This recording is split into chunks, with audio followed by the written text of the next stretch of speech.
Hello and welcome to all our viewers in Nigeria and around the world to News Prime on Global TV live in the nation's capital, Abuja. I am Queen Agaba. The political crisis in Rivers State appears set for resolution after the parties involved signed a peace deal at a meeting held at the presidential villa, Abuja, on Monday. The meeting, called by President Bola Tinubu, was attended by Governor Siminalayi Fubara, his predecessor Nyesom Wike, and other political leaders in the state. Aside Fubara and Wike, others who signed the resolution document include the PDP chairperson in Rivers State, Aaron Chukwuemeka, and the Speaker of the Rivers State House of Assembly, Martin Amaewhule. The resolution was also signed by Rivers Deputy Governor Ngozi Odu and the factional Speaker of the State House of Assembly, Martin Chike, the APC chairperson in Rivers, and the National Security Advisor Nuhu Ribadu also signed the document. President Bola Tinubu has said the federal government is taking measures to alleviate the high cost of transportation by granting waivers to operators in the air, road, and rail transportation system. President Tinubu gave the assurance during a meeting with members of the Newspaper Proprietors Association of Nigeria at the Presidential Villa in Abuja.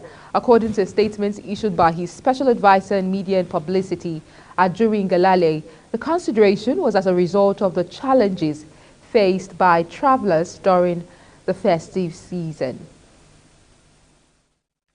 Meanwhile, some youths suspected to be from the northern part of the country on Tuesday took to the streets in Shagamu area of Ogun State, protesting what they termed injustice in the Kano State governorship election. The youths, majority of whom were commercial motorcyclists, joined by some teenagers, stormed the streets to express concern over growing tension in Kano ahead of the Supreme Court's judgment on the legal battle challenging Governor Abba Yusuf's election. The Supreme Court has fixed Thursday for hearing on the disputed election. The Court of Appeal sitting in Abuja upheld the sack of Yusuf of the New Nigerian People's Party, declaring Nasiru Gawuna of the All Progressives Congress the duly elected governor. Earlier, the judgment of the state governorship election petition tribunal had declared Gawuna the winner of the state governorship election held on March 18th. The northern youth residing in Shagamu called for caution in handling the governorship crisis to avoid bloodshed. And Speaker of the House of Representatives Tajuddin Abbas has said the 2024 budget will be passed on Saturday, December 30th, 2023. He said this as the House resumed plenary on Tuesday, December 19th. This was as he passed a message from committee appropriations to various committees of the House that they must conclude and submit their reports of the budget defense by agencies of government by 8 p.m. December 19, 2023. The Speaker said other budget-related activities like compilation, processing, and harmonization would take place in between. Global Television will keep you updated. A federal high court sitting in Abuja has granted former terrorist negotiator Tukur Mamu access to his doctor. Mamu had in a motion on notice marked FHC/Abuja/CR/96/2023 sought the leave of court to have access to his doctor following his deteriorating health conditions. He also asked the court to order the Department of State Services to take him for surgical procedures as recommended by both his Egyptian and Nigerian doctors. The federal government, in a counter affidavit through its lawyers, David Kaswe, opposed the application. Kaswe stated that the DSS had a functional medical facility and a team of medical doctors who could handle his case. He urged the court to not grant the application looking at the circumstances of the charge against him. Ruling on the matter on Tuesday, Justice Inyang Eko asked Kaswe if the defendant was entitled to his physician. Gunmen on Monday kidnapped a High Court judge in the Oron local government area of Akwa Ibom State, Justice Joy Uwana, and her driver. It was gathered that her orderly was killed in the attack, which occurred along Uyo Kobo Road. The chairman, Oron branch of the Nigerian Bar Association, Torosco Eyene, who confirmed the development to a correspondent on Tuesday, said the judge was kidnapped along Okobo axis on her way to Uyo after a court sitting. He disclosed that the members of the association have scheduled a meeting with the State Commissioner of Police and the Department of State Services on Wednesday. The State's Police Public Relations Officer, Odiko Macdon, described the incident as unfortunate, adding that the CP has ordered a discreet investigation into the incident. And the Niger State Governor Mohamed Bago has presented a 2024 budget estimate of 613.3 billion naira to the State Assembly. Bago, who described the budget as a budget of the future, said the budget would drive the government's program for a new Niger state. The governor presented the budget on Tuesday to lawmakers. At the budget presentation were government functionaries and the 8 emirs of the Emirate councils, Bago announced to the audience that he should henceforth be called the farmer's governor, in line with his determination to transform the state into a leading farming state. The Speaker of the Niger State House of Assembly, Sarkin Daji, in his remarks, assured the governor and audience that the budget will be thoroughly screened and passed within 1 week. And the Federal Ministry of Health and Social Welfare has disclosed plans to review activities of primary health care and routine immunization. This was disclosed at the quarterly review meeting held in Abuja in collaboration with the National Primary Healthcare Development Agency. Fauzia Lukman has details. The quarterly reviewing meeting is in conjunction with the Northern Traditional Leaders Committee on Primary Healthcare Delivery to make significant contributions to the development and strengthening of primary healthcare in Nigeria. The meeting saw major traditional rulers in attendance, with Dr. Saad Abubakar, the Sultan of Sokoto, in his remarks, saying, "Issues of vaccine like the HPV and whatever it is, we will at the closed door meeting discuss such things, see what we can do, because there are already some controversies, people writing things in the social media. So at the closed door meeting, inshallah, we'll discuss some of these issues, see how we will also arrive at what we should tell our people. We are the representatives of the people." Speaking on reducing diseases through primary healthcare services, the Minister of Health and Social Welfare said preparations are underway for retraining 120,000 frontline health workers. Some of what we are going to do in the period ahead includes building the frontline health workforce. We are planning, in fact, as we speak, preparations are underway for retraining of 120,000 frontline health workers at the primary healthcare level. We're expanding the primary healthcare facilities that will receive direct facility financing from roughly about 8,000 at the moment, which we would work to make functional to start with, and expanding them to 17,000, almost 18,000 by the end of 4 years. Meanwhile, the Executive Director, National Primary Healthcare Development Agency, Dr. Muyi Aina, told reporters that the agency is on health system revamp project, adding that barriers need to be removed for the usage of the services. There are accessibility issues. How do we make sure the services are taken to them and they can reach it? For specifically to outbreaks that you mentioned, the responsible thing to do is what we are doing. We are mounting outbreak responses in terms of campaigns, but it's one thing to do campaigns, it's another thing to do a good campaign. You cannot do a good campaign without collaboration with the communities, that give you access, but that also mobilize the people to come out and receive the trusted interventions. The critical role of traditional and religious leaders cannot be underestimated, as it serves as a bridge for engaging the people at the community level. Fauzia Lukman, Global TV News. Many thanks, Fauzia, for that report. Moving on, at least 4.7 million girls have been vaccinated against the human papillomavirus, also called HPV, in the first phase of the vaccine rollout in Nigeria. The rollout, which commenced in late October, aims to reach about 7.7 million teenage girls with the life-saving vaccine to protect them against cervical cancer and other related diseases. The Executive Director of the National Primary Healthcare Development Agency, Muyi Aino, disclosed this at the fourth quarter 2023 review meeting of the Northern Traditional Leaders Committee on Primary Healthcare Delivery in Abuja.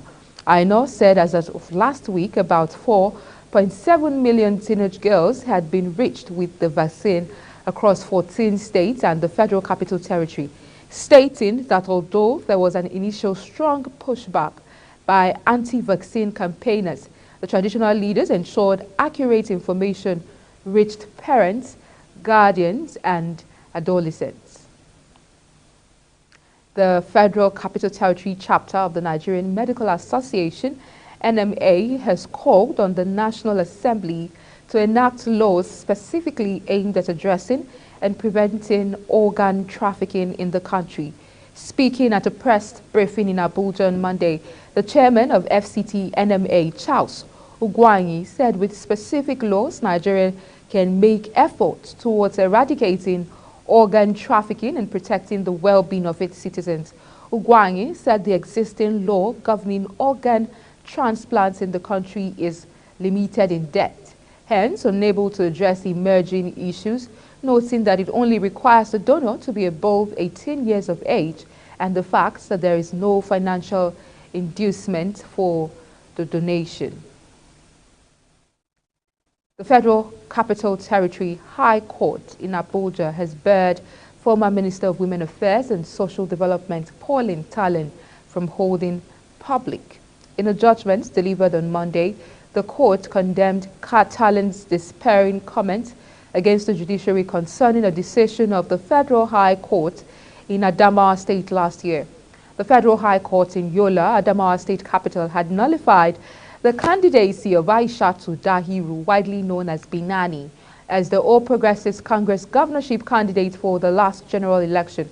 However, Tallen was dissatisfied with the court's verdict, a development she has described as kangaroo judgment, urging Nigerians to reject it. Delivering judgment on the case on Monday, the court described Tallen's statement as unconstitutional, careless, reckless, and despairing. In another development, former Minister of Power and Steel, Oluwagunloye, may soon face charges of corruption and forgery as he spends his 5th consecutive day in detention after submitting himself to the Economic and Financial Crimes Commission, EFCC. Agunloye surrendered himself for interrogation on 13th December, a day after he was declared wanted by the Commission over corruption allegations regarding a failed multi-billion-dollar Mambila hydropower project. EFCC sources say charges have been drafted and will soon be filed in court and served on the former minister. Further speaking, he added that he was declared wanted because he jumped the administrative bail granted him. The Nigerian Security and Civil Defense Corps FCT Command has arrested 2 suspected vandals of railway infrastructure and 11 illegal miners. This was contained in a statement signed by the command spokesperson, Comfort Okomayi, on Tuesday. According to a statement, the 2 railway vandals were arrested by the operatives of the Critical National Assets and Infrastructure Unit of the command for willfully vandalizing rail tracks and traffic lights in the Wuye area of the territory, while the command, in collaboration with the Nigerian Army, arrested the 11 suspects involved in illegal mining activities at Izom, a community located at the boundary of FCT and Niger State. Parading the suspects at the command, the FCT Commandant Olushola Odumosu noted that the proactive measures taken by the command will serve as deterrents to other criminals within the territory. And no fewer than 61 migrants, including women and children, have drowned following a shipwreck off Libya. The International Organization for Migration, IOM, says the boat had set off from the Libyan city of Zwara. About 86 persons died on board. The route offers migrants entry to Europe via Italy. The United Nations agency said most of the victims of the accident were from Nigeria, Gambia, and other African countries. IOM spokesperson Flavio Di Giacomo said more than 2,250 people died this year on the central Mediterranean migrant route, adding that a dramatic figure which demonstrates the unfortunately not enough is being done to save lives at the sea. Some retired soldiers who fought on the side of the federal government during the Civil War have threatened to embark on a protest on January 15, 2024, which over their unpaid pension 40 years after the war. The veterans, in a statement by their national coordinator, Babawande Philip, and National Secretary Okewi Bayo, lampooned the federal government for forsaking them, despite their sacrifices to keep Nigeria one, stating that they were displeased with the way the successive governments have treated them, adding that despite several letters and other entreaties to call the attention of their plight, they have been neglected. You're watching News Prime live from Nigeria's capital, Abuja. We're on Star Times, channel 276. Kindly follow us across all social media platforms using @GlobalTVNG and other handles now showing on your screen. When the News Prime returns, block SIMs without NIN. NCC, I beg your pardon, directs MTN and others. The news continues shortly with details of this and more stories right after this break. Please stay with us.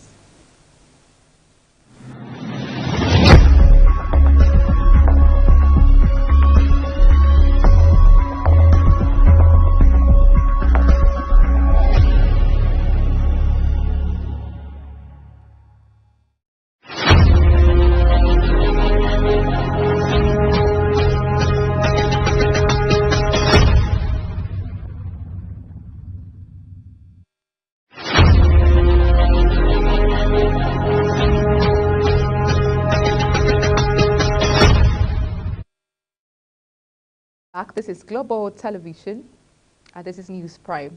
The National Working Committee, NWC, of the People's Democratic Party, PDP, has insisted that fresh elections be conducted to fill the 25 seats vacated by 25 of its lawmakers in the Rivers State Assembly. This was part of decisions taken after a meeting of the NWC in Abuja on Tuesday. Global Television will keep you updated with details of the Rivers crisis. Moving on, dignitaries from all walks of life are arriving in the Sound Township Stadium to witness the official coronation and presentation of staff of office to the 21st Shon of Ogbomosho, Oba Gandhi Afolabi Olaoye. Leading the dignitaries is the former Vice President, Professor Yemi Osibanjo, the Oni of Ife, Oba Enito Adeyeye Ogunwusi, the Olu of Warri, Ogiane Atuwase III, and Olu of Ibadan land, Oba Lekan Balogun. Oyo State Governor Seyi Makinde arrived at the venue alongside the former Vice President. In a related development, the Oyo State Governor Seyi Makinde on Tuesday presented the instrument of office and staff of office to the new Shon of Ogbomosho land, Oba Gandhi Olaoye at Ogbomosho Township Stadium in Ogbomosho. Makinde had approved the selection of Oba Olaoye from Olaoye ruling house on September 2nd, while the lawmakers in the ancient town led by the Areago of Ogbomosho High Chief Sobalaje Otolorin installed him on September 8th as the new Shon of Ogbomosho land. Makinde, while presenting the staff of office to the new Shon, said he will now hand over the instrument of office and staff of office to Oba Gandhi Olaoye Orumogege III. On the foreign scene, the EU has announced formal infringement proceedings against Elon Musk's X platform under a law cracking down on illegal online content. after identifying misinformation related to Hamas's October 7 attack in Israel. It is the first such step Brussels has taken against a major online platform since this year, introducing the Digital Services Act, a sweeping piece of EU legislation that cracks down heightens of online companies' responsibility for content moderation. An explosion rocked a fuel depot in Guinea capital Conakry on Monday, injuring dozens of people, according to doctor and local residents.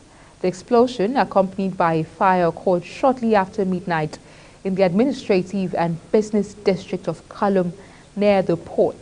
According to reports, the explosion sent thick black clouds of smoke into the sky on Monday morning as residents fled the area where the blast occurred. Witnesses said dozens of civil protection vehicles had reached the area, but Guinean authorities did not immediately comment on the situation. And stranded residents sheltered on a hospital roof as flash floods swamped northern eastern Australia on Monday, with raging waters severing roads and flushing crocodiles into towns.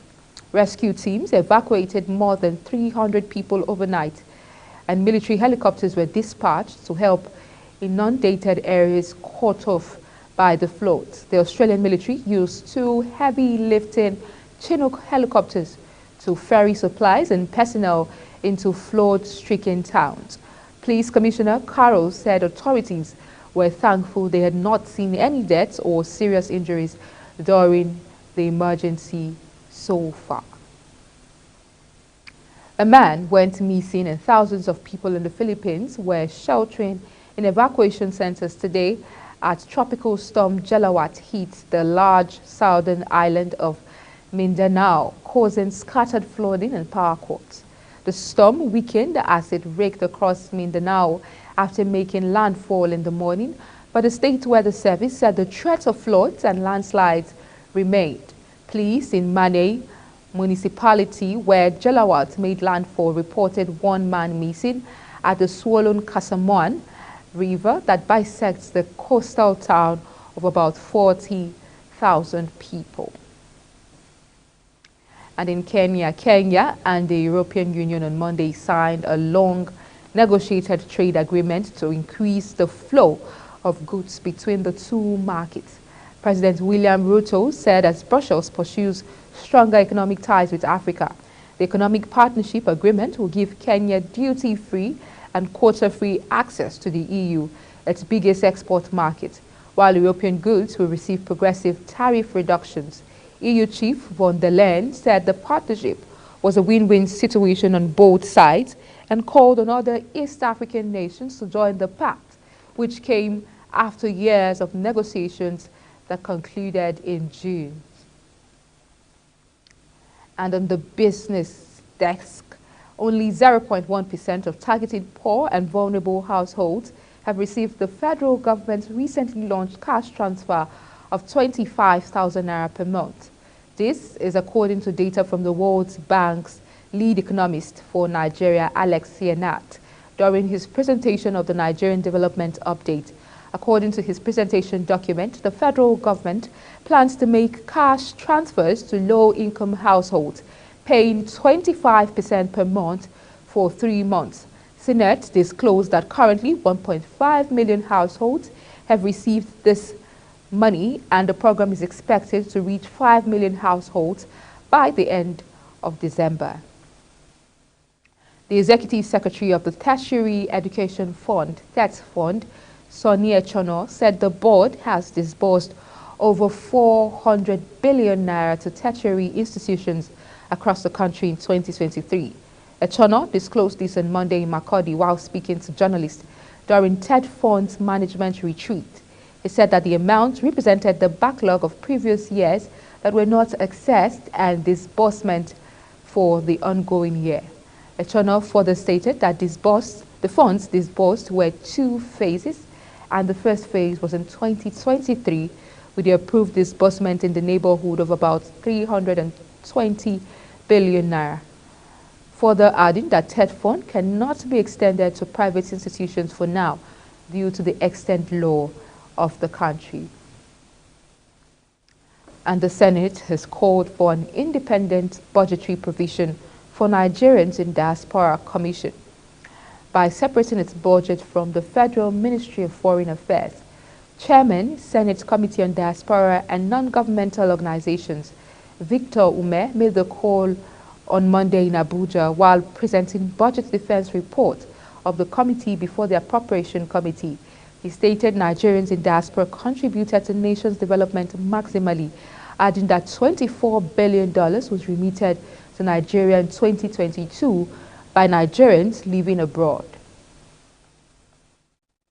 And the Nigerian Communications Commission has directed MTN Nigeria, Airtel and other telecommunications firms to fully bar phone lines without national identity numbers and those whose NINs have not been verified. This was disclosed in a corporate notice that MTN Nigeria filed with the Nigerian Exchange Limited, revealing the directive from NCC and the attached deadlines for the barring in the statement signed by its company secretary, Uto Ukpana, stating that it is part of an industry-wide directive that requires phone lines for which the subscribers have not submitted their NINs to be barred on or before 28 February 2024. With regards to NINs that have been submitted but not verified, such lines are to be barred on or before 29 March 2024, where 5 or more lines are linked to an unverified NIN. For more updates on business, we will now be joined by Kike Lomokiri.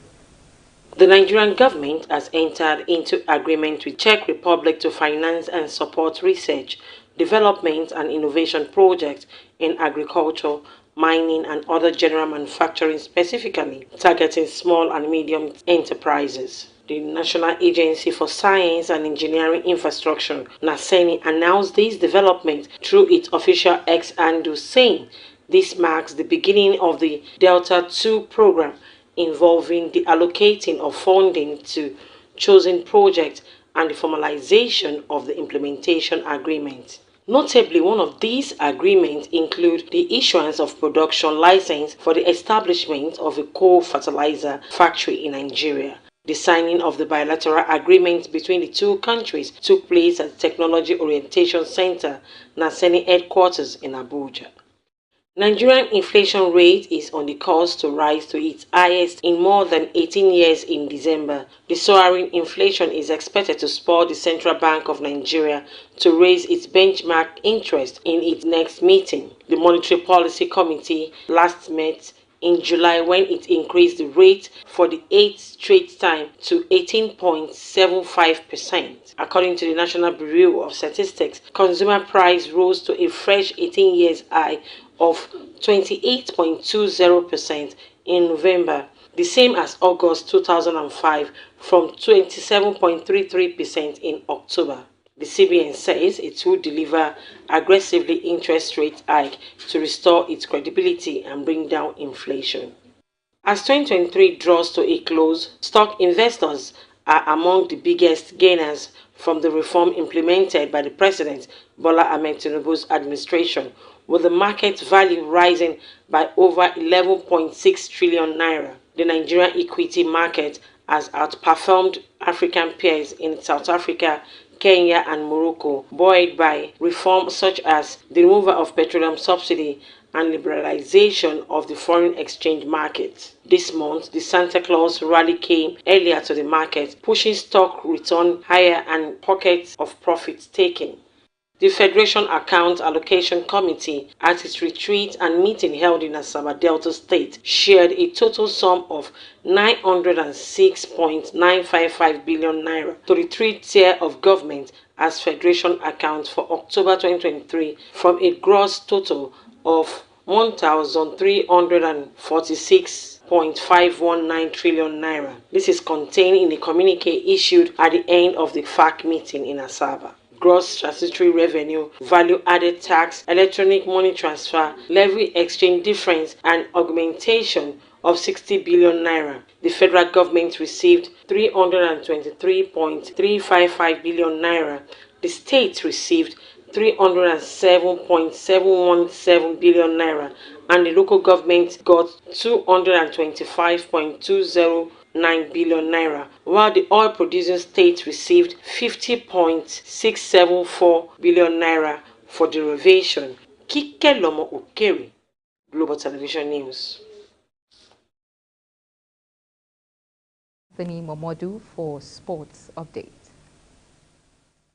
Hello sport fans, welcome to another exciting edition of Sports News Update. Let's begin from Old Trafford, where the big story says Manchester United could finally confirm Sir Jim Ratcliffe's £1.25 billion investment before Christmas. Mike Keegan has told Mail Sport it's all kicking off show. The fans hoping Ratcliffe's arrival will lead to a big name January players' arrivals and large-scale improvement to Old Trafford are likely to be disappointed. Ineos billionaire Ratcliffe is poised to take a 25% stake in United and control of football operations. There is hope the injection of cash will enable United to keep pace with rivals such as Manchester City, Liverpool and Arsenal in the Premier League and compete in Europe.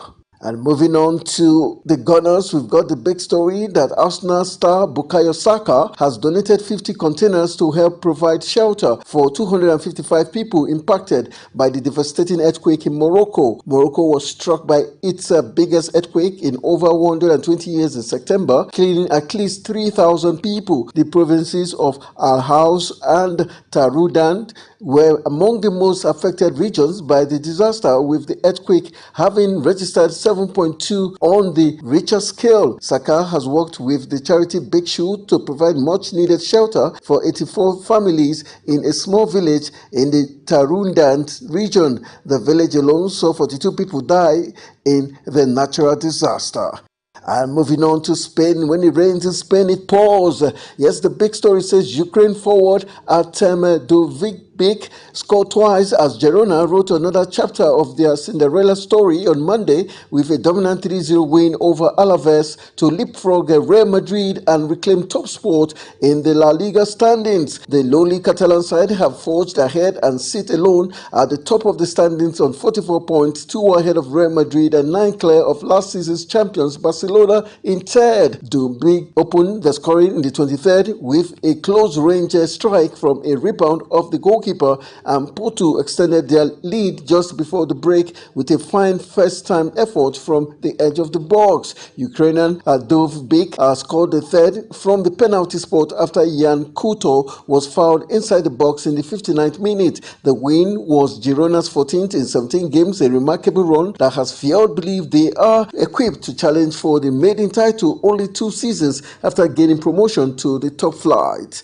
Let's talk tennis. The long-running feud between polarizing tennis star Nick Kyrgios and Boris Becker has gone nuclear, with the Aussie bringing up the German champions Gael Stint in their online war of words. The pair have been firing shots at each other since 2020, when Becker called Kyrgios a rat over his comment on fellow tennis professional Alex Zverev during the COVID pandemic. That kicked off a lengthy stoush between the two, with Kyrgios calling him a donut at one point. Becker taunted Kyrgios again earlier in 2023, questioning whether he was telling the truth about the knee injury that ruled his Australian Open campaign. Kyrgios returned serve recently, saying that Becker and other greats of his era could not cut it in the modern game. Alright, that's how we call it a wrap on this Sports News Update. I am Anthony Momodu. And that's it on Global TV News Prime, and it's coming to you live from Nigeria's capital, Abuja. We're on Star Times, channel 276.